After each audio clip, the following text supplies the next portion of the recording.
What's going down, everybody? Welcome back to the station. Welcome back to the channel. Y'all know who it is. It's your boy, Ray G. You can find me down below on Twitter at RayGQue. And as always, if this is your first time on the station, on the channel, welcome. I appreciate you giving me a couple of minutes of your time. And if you stick around to the end, which I highly suggest you do, and you find the content actionable and entertaining, make sure you hit the thumbs up button, subscribe to the channel, and most importantly, engage with the good people below. They will tell you who's too high, who's too low, who we missing, where we went right, where we went wrong. But all in all, it's a dope community trying to help everybody be better talent evaluators and be better at the game of Dynasty Fantasy Football. And in this episode right here, we're going to be looking at players 13 through 24 in our Superflex 2022 Rookie Mock Draft ADP data, brought to you by the good patrons of Prospect Talk, patreon.com/Prospect Talk. And I'm telling you right now, I have seen a bunch of rookie mock drafts over the past couple of weeks, and I'm just going to be honest, I don't know what the hell they're doing. These people, this data right here are from people who actually watch the game, who are tapped in, who are paying attention from August until now and to the end of December, not just people who are picking it up and looking at a CBS mock draft and just saying, here's how the order of the 2022 rookies should be involved. What Jordan Backus is doing on the data side, what I'm providing from the film side, I'm just saying, I don't think there's any more accurate outside of draft capital and where we know landing spots to be. I don't think there's any more accurate ADP data than what you're providing. So make sure you're tapped in. Tell your friends, tell your people, subscribe, and stay tuned. We got to get to it. Let's get it, baby. Drop the intro.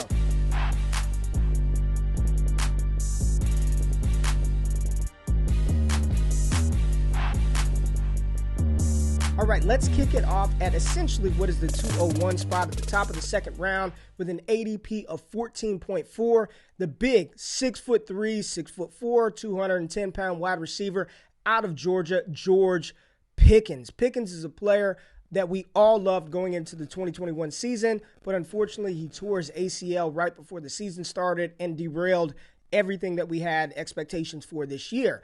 However, we saw him get back on the field during the SEC title game versus Alabama, and you know what? He looked like George Pickens. He looked like the guy that I had pegged as a top 3 wide receiver in this 2022 draft class, and I know a lot of people are still extremely high on George Pickens. In my personal rankings, he is a top 5 wide receiver for me.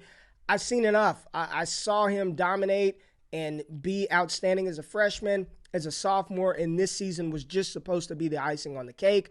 But ACL injuries and Achilles injuries, for that matter, are not as damning and dooming as they were in the past. Pickens was on the field in the SEC title game. I anticipate seeing him get a lot of targets versus Michigan in their college football semifinal matchup here in a couple of days. George Pickens, locked and loaded, top wide receiver prospect in 2022 for me. And if you're getting him at the top of the second round, I think that is amazing value for a player that I think has the opportunity to be a really good wide receiver at the next level. So I like where George Pickens is at, and I'm glad to see his ADP on the rise. It's been on the rise. You know, at some points during these mocks, he was coming off of the board as player 20, player 19.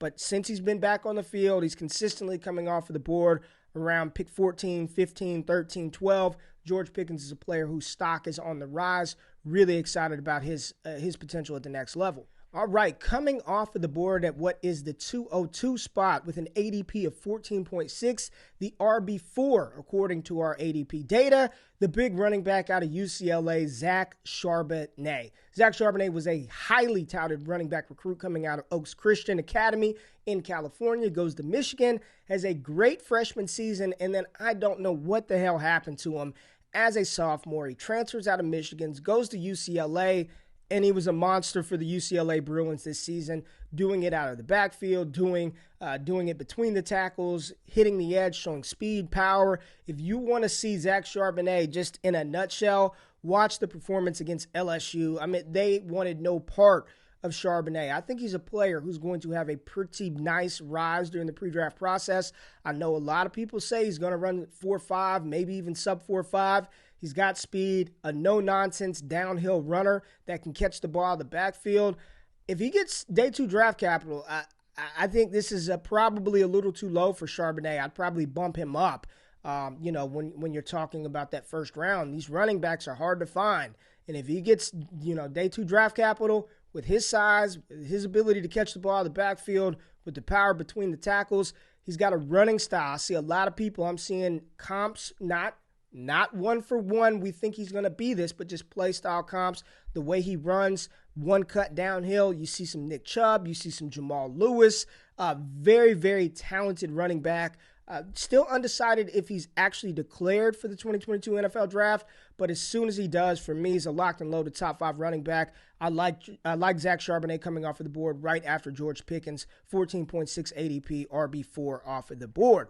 Now coming off at 203, quarterback Carson Strong out of Nevada. Carson Strong will be at the Senior Bowl, so we'll see him compete with the likes of Malik Willis, Kenny Pickett. We'll see if Sam Howell shows up. Desmond Ridder has already accepted his invitation. Carson Strong is an ADP of 14.8. Coming off of the board is QB5 in this class. He is the prototype old school pocket passer. He's not going to give you anything with his legs. There were some concerns about his knee, but Jim Nagy, who directs the Senior Bowl, came out and said NFL medical professionals have already said his knee is not degenerative. It's not going to be an issue. I do believe that Carson Strong is the best pure passer in this 2022 class, and it's all going to be about fit, right? Where does he land, and will that team build around his skill sets? Let's just say, hypothetically, Carson Strong ends up in Denver, where he's got weapons galore: Jerry Jeudy, Tim Patrick, Cortland Sutton, Noah Fant, Albert O, KJ Hamler, and all he needs to do is stand back there and deliver the ball. That's a stock up for all of those wide receivers. If he goes to a team that's not creative, the OC really doesn't know what to do with him, the offensive line is a problem, he's probably going to struggle because he does not have a ton of mobility. But in a Superflex format, and this ADP data is geared towards the Superflex leagues, to get a potential first-round quarterback off of the board at 203, one who's got an arm, can make all the throws off platform, downfield, intermediate, all 3 levels of the field, this is an outstanding value for potentially a starting quarterback at the next level. And I do personally believe that Carson Strong has a very, very good chance of being a first-round pick. And I've talked about this with you guys before in the past. If a quarterback is drafted round 1, they matter. They're going to matter to some degree. After round 1, I'm really going to focus in on landing spot, situation, offensive coordinator, infrastructure around that quarterback. But I like Carson Strong right here as QB5. All right, coming off of the board at the 204 spot, wide receiver 7, according to our ADP data, with an ADP of 15.1. Wide receiver out of Ohio State, Chris Olave. And I foresee Chris Olave being a very divisive player throughout this draft class. There are a lot of people who love Chris Olave, think he's wide receiver 1 in this class, wide receiver 2, and there are some other people who aren't as high on Olave. I think he's a fine player.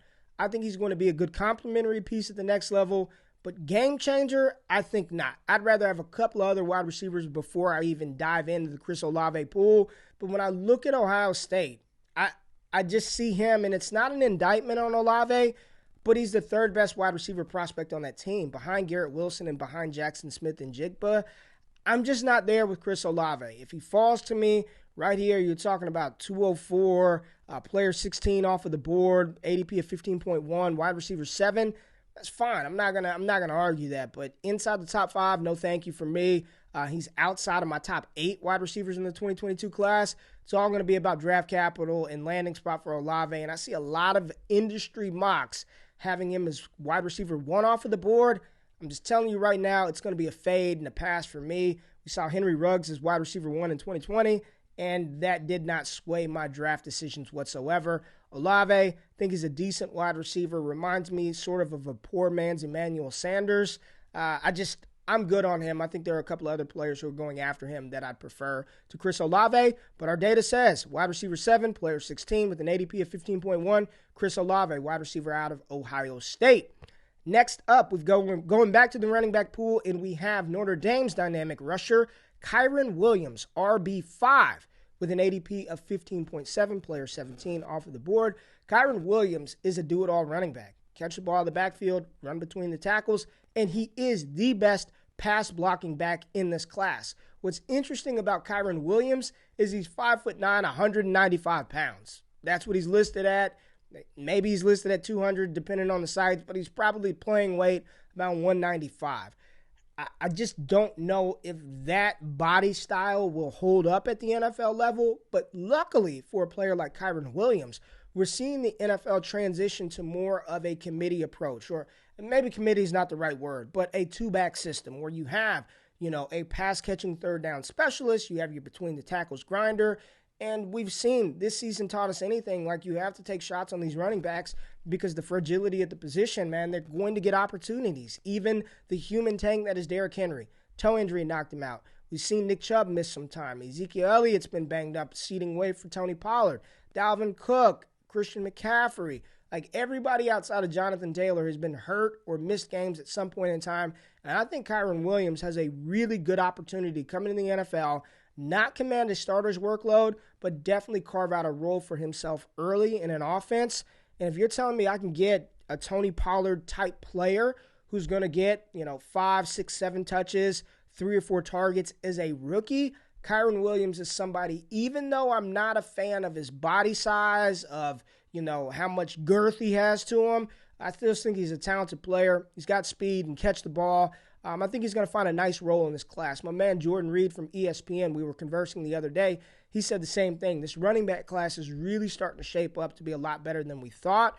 Although there are no Jonathan Taylors, there are no Cam Akers, there are no J.K. Dobbins or DeAndre Swift type players in this class, there are a lot of good role-playing complementary running backs that, given the draft capital and the landing spot, can definitely matter for us in fantasy football. All right, next wide receiver coming off of the board is wide receiver 8, player 18 with an ADP. Big drop-off. Kyren Williams, 15.7.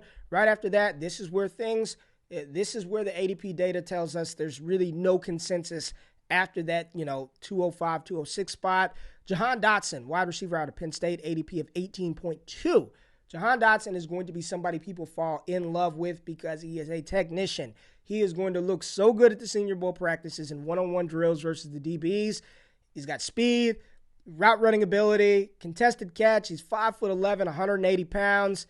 He's a really good wide receiver. I want to like Jahan Dotson a little bit more, but the play style, the size of the receivers ahead of him, I can't pass on a Drake London. I cannot pass on a George Pickens. I will not pass on a Garrett Wilson to opt for Jahan Dotson. Now, I do think Dotson will get first-round draft capital, and it's probably going to be back end of the first. So let's just say hypothetically, let's play the marriage game here. The Green Bay Packers, we know they're going to be picking towards the back half of the first round. Allen Lazard is a free agent. They're going to re-sign Devontae Adams, and Aaron Rodgers will finish his career in Green Bay. They still need a number 2. Amari Rodgers isn't it. Jahan Dotson on Green Bay, he's going to be like, I'm telling you, his stock is going to skyrocket because he is a fantastic wide receiver. He's a great athlete. He can do it all. He's got the speed. He's got the hands. The route running ability creates separation. Jahan Dotson is probably going to be a riser. So you're talking about right here coming off of the board after Olave, after Jameson Williams, after David Bell. Big fan of Jahan Dotson. We'll see how his pre-draft process plays out. But I like him right here. I think this is great value as wide receiver 8, ADP of 18.2. Jahan Dotson, nice pick right here. All right, going back to the quarterback pool at QB6. And I think this player, we keep talking about Desmond Ridder. It's going to be big. His game versus Alabama. Even if they don't win, if he performs well, Desmond Ridder has a chance to solidify first-round draft capital, probably mid to back half of the first round. And if that happens, he goes to New Orleans Saints, he goes to, I don't know, name another team. The Saints just pop in my head as a mid-round team. Pittsburgh Steelers, New Orleans Saints. I think he's going to matter. He's got dual threat capability, little inconsistent with his accuracy, but he's got a big arm. He's a proven leader. If he performs well versus Alabama, I think he's going to get the first-round draft capital. Therefore, he matters. I'm not all the way in on Desmond Ridder. We'll see how he performs versus Alabama. He's got a really, really big opportunity to elevate and propel his draft stock. Coming off of the board here with an ADP of 19.1, player 19 off of the board, QB6. You may find gold middle of the second round in your rookie drafts with Desmond Ridder. All right, a player who has been rising for me like crazy. I think this player is exactly who we wanted or want Laviska Shenault and Rondale Moore to be, but just a better version of those two guys because he's actually a legitimate wide receiver who can run the ball out of the backfield. But I'm talking about Kentucky wide receiver Wan'Dale Robinson coming off of the board as wide receiver 9, player 20 with an ADP of 19.9. I've started to dive into his tape, and I'm loving what I'm seeing. He's dynamic, he's explosive, he's versatile, and the difference between him and a Wan'Dale Moore, 5'7", 180 pounds. Wan'Dale Robinson listed at 5'11", 190. So a much bigger wide receiver, a wide receiver that you can actually line up on the outside at the NFL level. You can't do that with Wan'Dale Moore. I love Wan'Dale Moore. I love his versatility. I love his skill set, but you can't play Wan'Dale Moore on the outside. You can play Wan'Dale Robinson on the outside, and he can give you all those same short A-dot, short area targets, make people miss in space type moves, but he's a more physical wide receiver. He's a bigger wide receiver, and I think Wan'Dale Robinson, his stock is going to rise. Right now, I have him ahead of Chris Olave. I think I have him ahead in my personal rankings of Jahan Dotson. If you want those, patreon.com/prospect talk. Big fan of Kentucky wideout Wan'Dale Robinson. Checked last night. He's still undecided on if he's going to enter this 2022 NFL draft. I've got my fingers crossed. Please, Wan'Dale. The data backs it up too. It's not just the film. The data that Jordan Backus is providing inside the analytic hub in the database says he's been one of the best wide receivers in college football this year. Dominator rating through the chart. Dark red across the board. He's legit. Wan'Dale Robinson, love him. Wide receiver 9, I'm excited to get him at the back half of the second round. All right, player 21 with an ADP of 20.9. The first tight end off of the board, and I just have to be honest with you, he's been my tight end one for like a year and a half now. But Trey McBride out of Colorado State may be overtaking the monster out of Texas A&M, Jalen Wydermyer, who comes off the board as tight end 1, player 21, ADP 20.9. I don't like it. I'm not taking a tight end who I think is a very complete tight end. He can block, he can catch. He's a good tight end, not a dynamic athlete, solid hands. I've seen him take over some games for Texas A&M, but Trey McBride out of Colorado State is fantastic as well. I think he's a better route runner. I think he's a little more explosive and athletic than Jalen Wydermyer. And when I'm looking at some of the running backs that came off of the board right after Wydermyer, I prefer a couple of these guys to the tight end, just given how deep or given how solid the tight end class is in 2022. I wouldn't be taking a tight end right here, but coming off of the board as tight end 1, Jalen Wydermyer, Texas A&M. Coming off of the board right after Jalen Wydermyer is a player I would prefer to the tight end. Running back out of Arizona State, RB6 off of the board, Rachaad White. Another one of these. Listen, all of these running backs in this 2022 class, outside of Kyren Williams, the ones that matter, they're all 6'1", 200 plus pounds, 6 foot 200, 6'1", 220, 6'1", 215. They all have great prototypical NFL size to bang between the tackles, and they can catch the ball in the backfield. Rachaad White, outstanding 2021 season.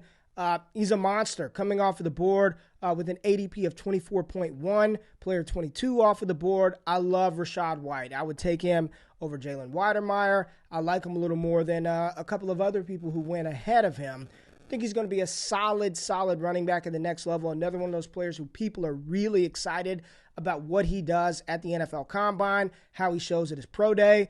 Another one of those mid-round running backs that you have to take a shot on. He's going to play.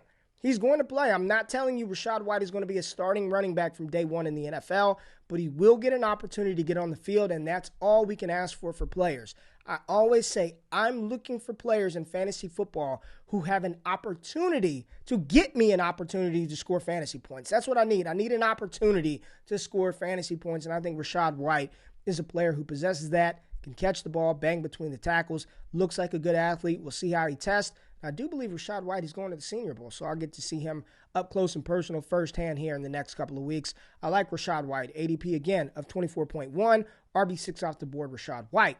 All right, we're down to our final 2 players, and both of these players play at the University of Alabama. Not sure if this player will declare for the draft because he tore his ACL, unfortunately, in that SEC title game or right before the SEC title game. John Metchie. Wide receiver 10 off of the board out of Alabama, ADP of 25.3.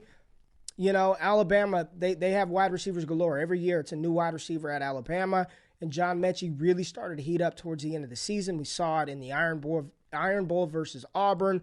We saw it, early in the SEC title game. It's unfortunate that he tore his ACL so late in the season. Hopefully he's recovered and he's able to participate if he stays at Alabama at the beginning of the season next year. And if he enters the draft, I don't know how this is going to affect his draft capital. He was outplayed by Jameson Williams.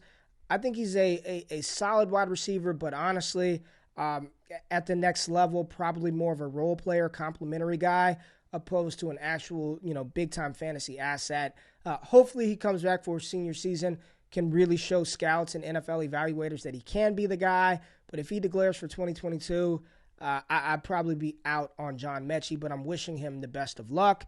And his teammate, running back Brian Robinson, is RB7 off of the board with an ADP of 26.6. He's a hammer. Not a lot of explosiveness. He's not going to make anybody miss in space. He's just a physical downhill runner. He's like LeGarrette Blount, right? He's going straight ahead. He's going north and south. Much different, when you get down here, the Brian Robinsons, the Hassan Haskins, the Tyler Algiers, the Sincere McCormick's, a big drop-off after Kyren Williams, after Rachaad White, after Zach Charbonnet. So I would definitely encourage you to get your running back early in the 2022 class. There may be a couple of guys that pop. We're going to do a film session on James Cook here in the next couple of weeks, a player, mid-round guy that I'm really intrigued by, his skill set, pedigree. But Brian Robinson, if you're here and I'm looking at the rest of the players on the board who were picked after him, we've got ADP all the way up to 55 on here. So we got a lot of data. You have no choice. I mean, it's like, do you want Anais Smith or do you want Brian Robinson? Like, I'll take Brian Robinson, but I'm not excited about his outlook at the NFL level. I think he's just a guy, maybe a spellback, hammer, Benny Snell type running back. Maybe I'm wrong. Y'all let me know, but I'm just not in. He's not dynamic. He's not explosive. He's not a great pass catcher. Didn't really do anything during his Alabama career until his final season. This is like his 5th, 6th year at Alabama. I'm just not a big fan of Brian Robinson. We'll dive into his tape to really see what he does well and try to find some positives to his game that can make us excited. But right now, just not in on Brian Robinson. So, to recap the players that we have coming off of the board, 13 through 24, we have, kicking it off, George Pickens, Zach Charbonnet, Carson Strong, Chris Olave, Kyren Williams, Jahan Dotson, Desmond Ridder, Wan'Dale Robinson, Jalen Wydermyer, Rachaad White, John Metchie, and Brian Robinson Jr. There you go.